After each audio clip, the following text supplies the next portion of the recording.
인류 역사 이래 인간으로서 최대의 영화와 복을 누린 사람을 솔로몬으로 우리는 기억하고 있습니다. 솔로몬은 이 땅에 사는 동안 그런 부귀 영화를 누렸던 전무후무한 한 사람으로 우리는 그를 부러워하기도 하고 또 어떤 면에서는 그에 대하여 많은 아쉬움을 느끼기도 합니다.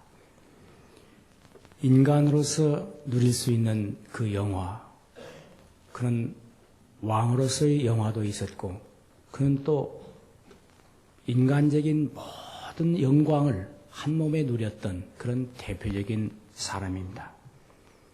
그래서 그를 가리켜서 오늘 12절에 이렇게 말하고 있습니다. 내가 네 말대로 하여 네게 지혜롭고 총명한 마음을 주노니 너의 전에도 너와 같은 자가 없었거니와 너희 후에도 너와 같은 자가 없으리라. 이 말은 전무후무한 전에도 너와 같은 자가 없고 후에도 너와 같은 자가 없는 전무후무한 복을 내게 주겠다고 말씀하고 있습니다. 이 솔로몬을 생각할 때 우리는 부러운 생각도 듭니다. 하나님께서 어떻게 그 마음을 이제 감동시켰기에 전에도 없고 후에도 없는 그런 복을 그에게 주었을까? 솔로몬의 생애는 한마디로 말하면 하늘의 지혜가 전무후무한 사람이었고 또 땅에서 누린 영화도 전무후무했고 인간이 누릴 수 있는 사랑의 깊은 신비도 그런 전무후무한 사람이다. 이렇게 느껴집니다. 그것은 잠언서는 하늘 높이 오르는 그런 하나님의 지혜를 그는 받아내렸고 또 그는 전도서에서 인생의 의미와 허물을 땅끝까지 그는 가본 그런 사람이었고 또 그가 아가서에서 인간으로서 사랑을 고백한 걸 보면 그는 사랑의 깊이가 어떤 인간도 맛볼 수 없는 그런 사랑의 깊이를 체험한 그런 사람으로 우리는 볼 수 있습니다. 그래서 그는 지혜가 하늘에 이르고 그의 사랑의 깊이가 이 땅끝에 이르고 또 그의 인생의 허무가 인생의 어떤 절망의 깊은 세계까지 도달한 그런 사람으로 우리는 보게 됩니다. 참으로 솔로몬은 그가 인간으로서 가질 수 있는 어떤 지혜의 세계 또 마음의 사랑의 깊이 그리고 인간의 허무의 극에 도달한 그런 면에서 우리는 그를 한없이 부럽기도 하고 인간적으로 그런 사람으로서 맛볼 수 있는 모든 것을 다 체험해 본 그런 사람으로 우리는 고백할 수가 있습니다. 저는 오늘 이 솔로몬의 그 풍성한 삶, 이것이 어디서 근거하고 있었는가, 여기에 대해서 함께 은혜를 받고자 하는 것입니다. 솔로몬은 먼저 하나님 앞에 예배를 잘 드림으로 복을 받은 것입니다. 4절 읽겠습니다. 이에 왕이 제사하러 기브온으로 가니 거기는 산당이 큼이라. 솔로몬이 그 단에 1000번제를 드렸더니 솔로몬이 왕위에 올라 먼저 한 일은 하나님 앞에 나아가 제사를 드린 일이었습니다. 왕이 되었다고 의시되면서 축제나 벌리는 사람이 아니었습니다. 그는 왕이 오른 순간 먼저 하나님을 생각하고 하나님 앞에 나아갔다는 사실을 기억해야 합니다. 솔로몬이 왕이 된 후에 통치자로서 그가 먼저 한 일은 무엇보다도 하나님 앞에 바른 관계를 정립한 일이었습니다. 솔로몬은 신하들과 백성들과 이 지도자를 모두 이끌고 기브온 산당에 올라가 하나님 앞에 헌신하는 신앙 고백으로 1000번제를 드렸던 것입니다. 여기 1000번제라고 하는 말은 양을나 소를 1000마리를 잡아서 1000번의 제사를 드렸다는 것입니다. 이 기브온의 산당은 산 정상에 있는 그런 제단인데 다른 산당과는 성격이 달랐습니다. 이곳은 실로에서 옮겨온 성막과 번제단이 있었기 때문입니다. 이런 번제는 일천번제, 1000마리의 짐승을 불살라 드리는 제사는 전무후무한 제사로서 이 성경에 1000마리의 양을 잡아서 제사를 드린 이 사실은 유일하게 솔로몬의 제사로 나타나 있습니다. 이것은 당시 이스라엘 백성 전체의 헌신의 표시이며 솔로몬의 헌신과 이 하나님께 대한 순종의 행위로서 하나님을 왕으로 믿고 모시는 신앙 고백이라고 할 수 있습니다. 솔로몬은 권제에 앉아서 이러한 하나님께 먼저 제사를 드렸다. 하나님께 철저하게 신앙 고백을 했다고 하는 사실입니다. 우리가 신앙생활 하면서 하나님 앞에 예배를 정성을 다 들여서 예배를 드릴 때 하나님께서 그 예배를 흠양하시고 우리에게 축복하십니다. 그래서 우리는 일생을 살아가면서 하나님을 감동시키는 예배를 드려야 됩니다. 하나님을 감동시키는 예배. 저는 그러기에 가끔 집사되는 면접 시간에 묻는 말이 있습니다. 당신이 예배를 드릴 때 언젠가 한 번 옥합을 깨뜨려 본 일이 있느냐 묻습니다. 전혀 없었습니다. 또 한 번 물어봅니다. 당신이 예배를 드릴 때 너무 감격해서 이 세상도 나도 간 곳 없이 오직 주님만이 나의 전부라고 생각하면서 감격한 그런 순간을 체험해본 일이 있는가 하는 게 없습니다. 알았습니다. 이 사람은 아직 전혀 하나님의 관계에서 깊은 은혜의 체험을 한 번도 안 해본 사람입니다. 여러분들이 예배를 드리면서 자기 있는 것 다 쏟아서 주께 드립니다 하는 그런 고백의 순간이 있을 때 하나님은 나의 전부가 됩니다. 지금 솔로몬은 하나님이 그의 생의 전부가 되는 순간입니다. 1000번제를 드렸다. 1000번제를 드렸다는 것입니다.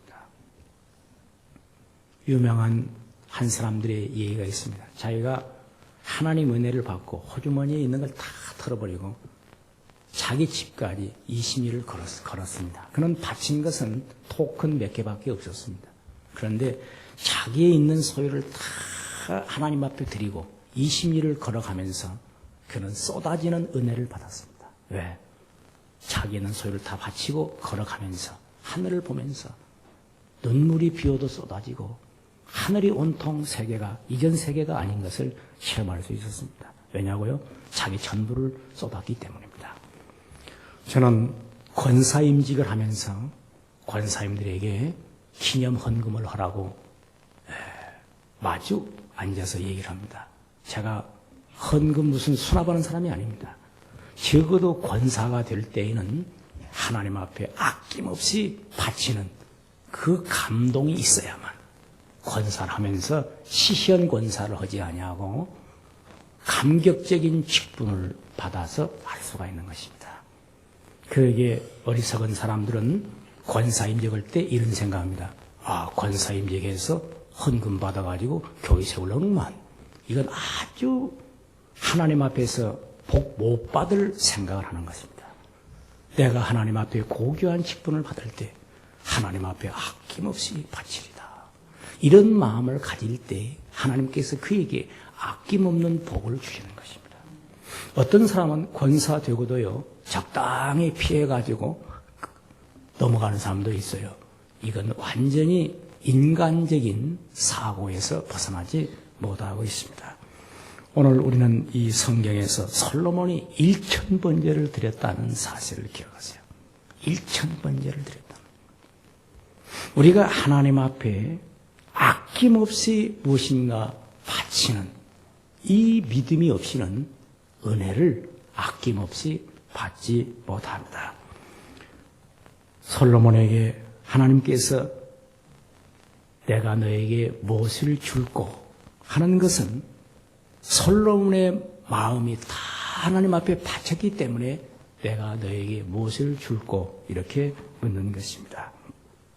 저는 오늘 우리 사랑하는 성도들이 이 새벽에 나오는 마음 중요합니다. 이것은 참 복받을 마음입니다. 그런데 먼저를 기억해야 됩니다. 새벽은 먼저 시간인데 시간만 먼저가 아니고 마음도 하나님을 먼저 생각해야 됩니다. 먼저 하나님 앞에 나아갔습니다. 어떤 사람은 실패하고 빈손 들고 하나님 앞에 나아가는 사람도 있고 어떤 사람은 죽을 지경이 되고서야 하나님 앞에 부르짖는 사람도 있습니다. 그러나 일이 잘 되고 또 사업에 성공할 때, 바쁠 때, 높은 자리에 올랐을 때, 그리고 무엇인가 자기에게 성공할 때 하나님 앞에 나아간다는 것, 이것이 더 쉬운 일은 아닙니다. 하나님은 그때에도 더 우리의 마음을 굽어 보십니다. 솔로몬은 왕에 올랐기 때문에 얼마나 바쁩니까? 얼마나 할 일이 많습니까? 그런데 하나님 앞에 제사하는 일을 먼저 했습니다. 그래서 이 예배라고 하는 것은 하나님을 감동시키는 시간입니다. 은혜를 받는 것이지만 하나님을 감동시키는 지성이면 감청이라 우리의 마음이 하나님을 감동하는 것이 있어야 됩니다. 솔로몬의 이 제사에서 하나님의 마음을 감동시킨 두 번째 이유가 있습니다. 여기 6절을 읽겠습니다. 솔로몬이 가로되 주의 종 내 아비 다윗이 성실과 공의와 정직한 마음으로 주와 함께 주의 앞에서 행함으로 주께서 저에게 큰 은혜를 베푸셨고 주께서 또 저를 위하여 이 큰 은혜를 예비하시고 오늘날과 같이 저희 위에 앉을 아들에게 주셨나이다. 여기 보면 과거에 베풀어 주신 하나님의 크신 은혜를 기억하고 먼저 하나님께 감사하는 마음을 고백하고 있습니다. 다윗은 하나님께서 함께함으로 자기 아버지께서 받으신 다윗의 은혜를 기억하면서 감사하고 있습니다. 지금까지 자기가 된 것은 하나님의 큰 은혜였고 큰 긍휼이었다고 고백하고 있습니다. 이 솔로몬이 하나님께 자기 아비 다윗에게 베풀어준 은혜를 기억하면서 먼저 감사하는 것은 이것은 효심입니다. 자기 아버지에 대한 먼저 감사를 하고 있는 것입니다. 이 부모님께 대한 감사가 여기 있습니다. 아비에게, 자기 아버지에게 베푼 은혜를 기억하고 있는 것입니다. 이것이 솔로몬이 위대한 축복의 사람이 되는 것입니다. 하나님으로부터 받은 바 은혜를 구구절절히 고백하고 있습니다. 솔로몬은 자기 출신을 잘 알고 있습니다. 자기는 아버지 다윗이 불륜의 관계로 맺었던 바세바라고 하는 여인의 아들이었습니다. 그런데 자기가 받은 왕위를 거저주시는 하나님의 은혜로 생각한 것입니다. 모든 것이 다 하나님의 은혜였습니다. 사도 바울의 고백대로 나의 나 된 것은 하나님의 은혜라고 고백한 것이었습니다. 우리는 모든 것을 다 하나님의 은혜로 인정해야 합니다. 나의 출생이 하나님의 은혜입니다. 나의 살아온 생애가 하나님의 은혜고 나의 허물됨을 생각하면 복받을 만한 왕이 아니지만 내가 이렇게 왕이 오른 것은 전적인 하나님의 은혜입니다. 이렇게 고백하고 있습니다. 그래서 솔로몬은 하나님의 은혜를 조상 다윗으로부터 그는 기억하고 있습니다. 그리고 그 부모를 지극히 공경하고 있습니다. 부모 없이는 나온 자식이 없습니다. 부모에게 베푼 은혜를 기억하여야 자기에게 베푼 은혜도 알게 됩니다. 은혜를 먼저 기억한다는 것은 이것이 복받는 비밀입니다. 사람은 과거를 생각할 때 서서한 일도 많고 또 감사할 일도 많습니다. 그러나 먼저 감사한 마음을 갖는다는 것이 이것이 바로 축복입니다. 저는 오늘 우리 사랑하는 성도들이 자기 부모님이 이제 자기를 낳아준 그 출생에서부터 은혜를 받아야 됩니다. 나를 왜 낳았는고 그런 말을 하는 것이 아니고 나를 낳아주는 것이 너무 고마워서 감사해서 이 부모님이 받은 은혜, 나를 낳아주신 은혜. 그래서 이 다윗으로부터 감사를 하는 이 솔로몬은 은혜라고 하는 말을 여기 6절에 2번 찾고 있습니다. 저에게 큰 은혜를 베푸셨고 주께서 또 저를 위하여 이 큰 은혜를 예비하시고, 하나님께서 자기 아버지에게 은혜를 베푸셨고 또 큰 은혜를 예비하시고 이 아들에게 왕위를 이어갈 수 있도록 하셨다는 것입니다. 그래서 우리는 매사에 자기 자신이 현재 된 모든 일에 대하여 한마디도 불평하지 아니하고 주님 은혜이옵니다, 이런 고백을 할 때 있는 자에게 더 있게 하시는 하나님, 은혜 위에 은혜를 더하십니다. 복 위에 복을 더하십니다. 그래서 우리는 언제나 하나님의 은혜를 감사하는 믿음을 가지시기를 축원합니다. 세 번째로 7절을 읽겠습니다. 나의 하나님 여호와여, 주께서 종으로 종의 아비 다윗을 대신하여 왕이 되게 하셨사오니 종은 작은 아이라 출입할 줄을 알지 못하고. 여기서 솔로몬의 겸손을 보게 됩니다. 솔로몬은 이스라엘의 왕으로 이제 그는 자기 자신을 어린 아이라고 고백하고 있습니다. 물론 솔로몬의 나이가 20세 정도 되었다고 추측합니다. 그런데 그는 자기 자신을 어린 아이라, 종은 작은 아이라 이렇게 고백하고 있습니다. 이것은 솔로몬의 겸손을 말하고 있습니다. 자기 자신을 낮추는 것입니다.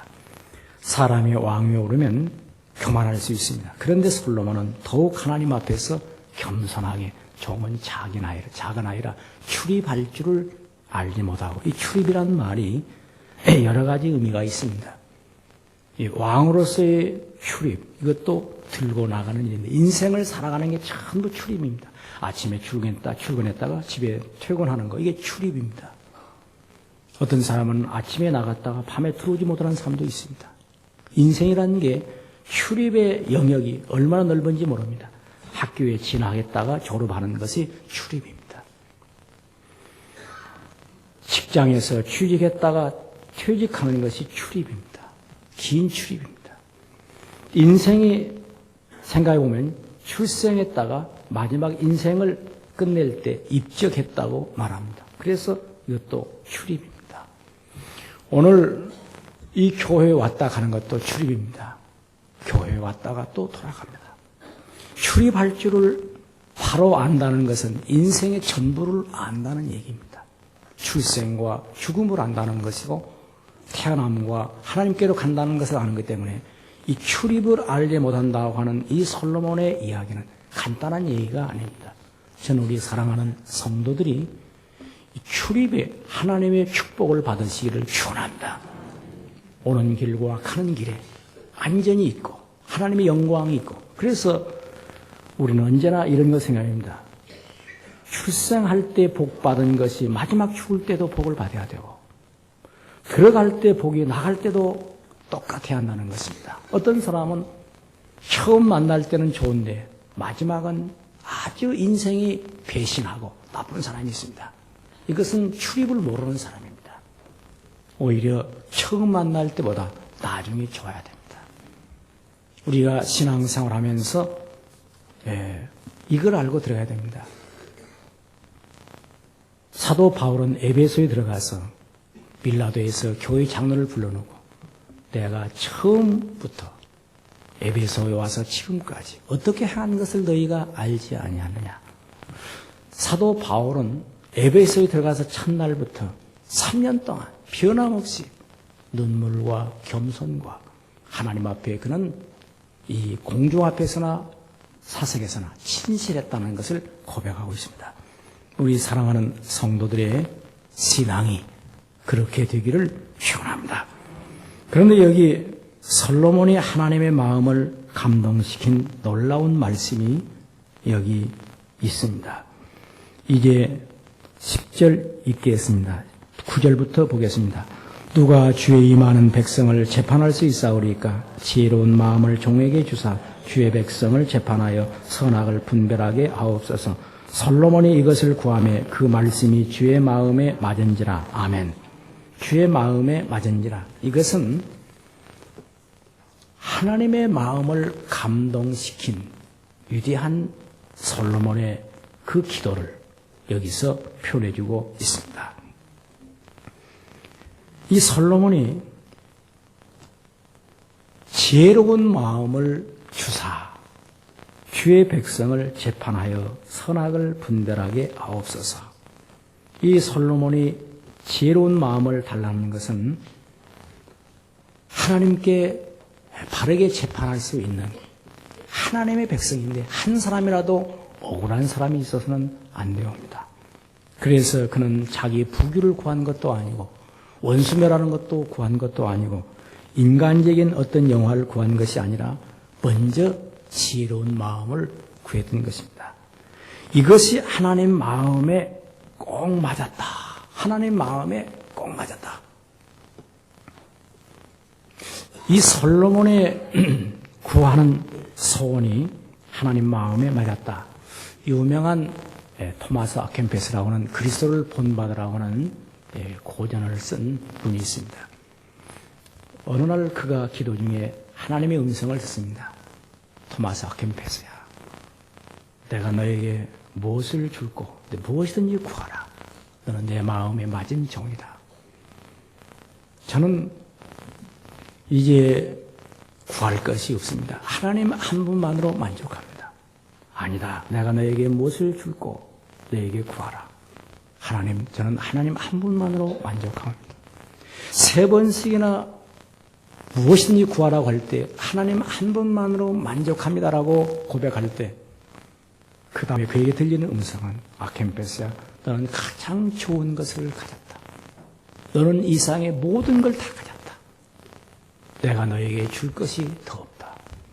왜? 하나님 한 분만으로 만족한 자에게 내가 이 세상에 무엇을 줄 수 있겠는가 하고 응답이 그에게 주어졌습니다. 저는 오늘 우리 사랑하는 성도들이 하나님 한 분만으로 만족할 수 있는, 더 이상 이 세상에 필요한 것이 없습니다. 이런 고백할 수 있는 경지의 은혜가 임하시기를 축원합니다. 하나님 마음에 맞는 기도. 왜? 솔로몬은 하나님 한 분만을 지금 만족하고 있습니다. 이 지혜로운 마음이란 말은 헬라어로 히브리어로 렙쉐마라는 말인데 듣는 마음, 히어링 허트, 듣는 마음입니다. 이게 지금 여기 지혜로운 마음이라는 게 뭐냐면 주여, 주의 말씀 듣는 것으로 만족합니다. 저는 평생에 주의 말씀을 듣고 살겠습니다. 말씀하시옵소서. 듣겠나이다. 말씀하시옵소서. 종이 듣겠나이다. 이런 지금 마음을 가지고 있는 것입니다. 지혜로운 마음이라는 것은 바로 하나님 말씀을 듣는 마음이라는 뜻이에요. 말씀을 듣고 저는 이것으로 충분합니다. 일생 동안 말씀을 듣는 것으로 살겠습니다. 이렇게 고백할 때 이제 솔로몬의 그 기도가 하나님 마음에 꼭 맞았다. 이것은 하나님의 마음을 감동시킨 것입니다. 저는 우리 사랑하는 성도들이 일생을 살아가면서 하나님의 마음을 감동시키는 성도가 되시기를 축원합니다. 또 가정에 돌아가면 부모님의 마음을 감동시키는 자녀들이 되어야 됩니다. 회사에 가면 사장을 감동시킬 수 있는, 야, 저 치고는 어떻게 내 마음에 꼭 맞을까? 그런 감동시킬 수 있는 은혜가 와야 됩니다. 미국의 유명한 강철 회사의 사장이었던 카네기가 있는데 그를 감동시킨 사람이 있었습니다. 처음에 그 회사에 자벽부로 휴직을 시킨 사람을 청소부 자벽부로, 사원 자격이 없어서 자벽부로 잡일하라고 휴직을 시켰습니다. 그런데 다른 사람이 퇴근한 후에도 그 회사에 있는 모든 것을 깨끗하게 청소를 하고 돌아갑니다. 그래서 많은 사람들이 비웃었습니다. 저만 흉직한 사람인가? 그러나 남들이 뭐라든 간에 상관없이 끝까지 그는 회사를 깨끗하게 지우고 갔습니다. 너무 충직해서 그 사람이 정식 사원이 되었습니다. 정식 사원이 된 후에도 그는 다른 사람이 할 수 없는, 다른 사람보다 더 충성스럽게 일하는 것이 번번이 사장 눈에 띄우기 시작했습니다. 결국 그를 카네기는 비서로 채용을 했습니다. 그가 연봉 3,000달러를 받을 때, 연봉은 3,000달러인데 그에게 보너스로 100만 불을 줬습니다. 100만 불이면 얼마나 큰 돈인 줄 아십니까? 3,000불의 이 연봉밖에 되지 않는 직원인데 너무 충직하기 때문에, 사장을 감동시키기 때문에 100만 불을 줬어요. 나중에 그 사람을 비서로 채용을 했습니다. 비서로 채용했는데 퇴근 시간이 7시인데도 사장이 고민하고 있는, 지금 자기 회사 문제로 고민하느라고 오랜 시간 그는 이제 12시간 넘도록 있었는데 딱 퇴근하려고 보니까 그 자리에 있어. 왜 퇴근하지 않았는가? 사장님이 퇴근하지 않았는데 제가 퇴근할 수 있습니까? 그래. 그런데 어느 날 그는 이제 지하철을 갈아타기 위해서 딱 이제 지하철을 갈아타는 자리에 있는데 거기 딱 나와 있더라는 거예요. 아니 어찌 여기 있는가? 사장님이 혹시 지하철을 잘못 갈아탈까 싶어서 제가 여기 대기하고 있습니다. 이야, 너무 감동을 받은 사장이 그에게 마지막 이 은퇴하면서 이 회사를 이 비서에게 임기하노라. 그 비서가 그 큰 회사를 맡았습니다. 사장님, 나는 국민학교밖에 나오지 못한 사람입니다. 저는 한문이 이 회사를 경영할 능력이 없습니다. 자네는 지식으로 이 회사를 겨누는 것이 아니라 자네 마음이 됐으니까 그런 중역은 전문가를 채용하면 되는 거야. 전문가를 채용하면 자네 마음이 회사를 움직이는 거야. 공학 박사 필요하면 공학 박사 채용하면 되는 것이고, 기능공은 기능공을 채용하면 되는 거야. 드디어 회사를 맡았어요. 초등학교밖에 나오지 않은 사람이. 왜?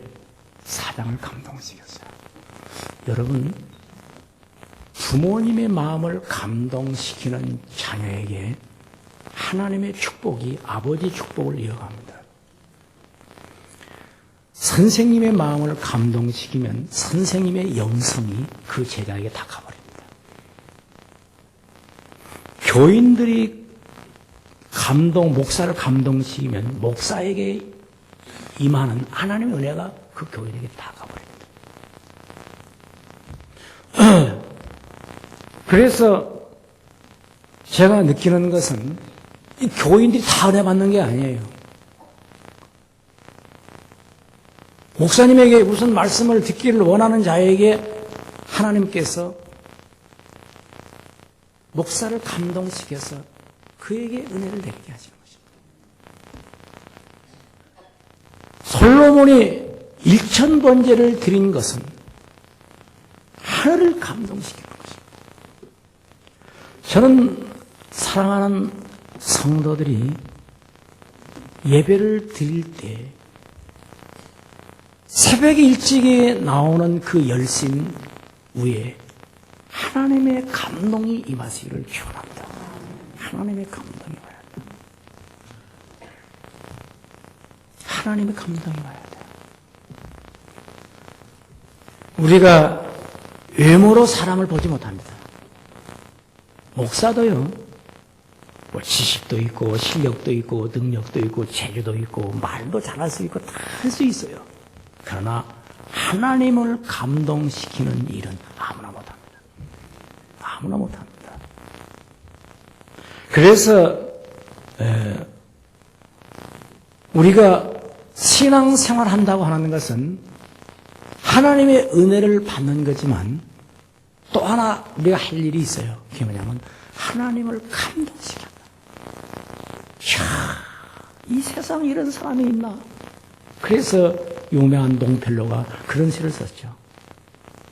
그대가 이제 청소부가 되었다면 천사가 길을 가다가 멈추고 세상에 이렇게 길을 깨끗이 씻은 사람이 있는가? 우리가 하나님을 감탄시킬 수 있을 정도의 은밀한 자기의 고백이 어느 순간에 계속 있어야 한다는 것입니다. 여러분, 저는 한신교회에 사도훈련을 받은 분들에게 반드시 화장실에 들어가면 한 번 저 구석에 걸레가 있으니 닦고 가시오. 그러나 보지 않는 가운데 우리는 화장실 청소를 한다는 거 아무렇게나 그냥 더럽히고 갈 수 있어요. 감동시킨다는 거 참 중요한 것입니다. 아버지의 마음을 감동시킨다는 거. 부모님의 마음을 한번 감동시키면 부모님이 인정하는 자식은 하늘이 인정하는 것입니다. 제 부모로부터도 인정 못 받는 자식이 누구한테 인정을 받겠습니까? 또 자기 교회 목사에게 인정 못 받은 성도가 누가 인정해 주겠습니까? 사람도 감동 못 시킨 사람이에요. 사람도 감동 못 시킨 성도가 하나님께서 어떻게 그걸 인정하겠습니까? 여러분, 사람 감동시키는 것은 쉬운 것이에요. 하나님을 감동시키는 건 참 어려운 것입니다. 그러기 위해서 먼저 사람을 감동시켜야 합니다. 중요한 얘기입니다. 회사에 가서 윗사람을 감동시키세요. 그래야 하나님이 감동을 받습니다. 그래서 성경 말합니다. 종들아, 상전에게 하기를 죽게 하듯하라. 죽게 하듯하라.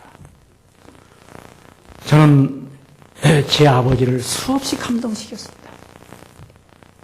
제 아버지가 제게 한 말은 지금도 제게 복이 되고 있습니다.